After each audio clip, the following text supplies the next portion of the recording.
রাত তখন গভীর, বাজে 2টো। তখন হঠাৎ দুর্বৃত্তরা ছাত্রর ভেসে চলে গেল কাফির বাড়ি, আগুন ধরিয়ে দিল।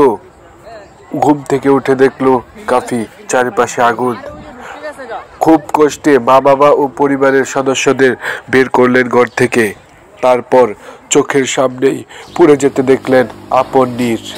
এভাবেই নিঃস্ব হয়ে গেলেন এই সময়ের সবচেয়ে সমালোচিত কন্টেন্ট ক্রিয়েটর কাফি ভাই, যিনি মশার কয়েল ধরিয়ে ভাইরাল হয়েছিলেন গত বিপিএলে। কাফি ভাইয়ের এই 5ই আগস্টের ঘটনায় অনেক শ্রম রয়েছে।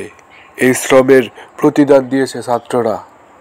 কিছুক্ষণ আগে তার ফেসবুক ভেরিফাইড পেজে তিনি জানিয়েছেন, পুরে ছাই হয়ে গেছে আমার বাড়িটি। এর পিছনে ছাত্রদেরই সবচেয়ে বেশি হাত। এমন তথ্যে এখন কাফি ভাইয়ের পাশে দাঁড়াতে চাচ্ছেন বর্তমান সরকারের বিভিন্ন কর্মকর্তারা। কাফি ভাই প্রতি সমবেদনা জানিয়েছেন উপর থেকে নিচ পর্যন্ত সকল লেভেলের কর্মকর্তা কর্মচারীরা।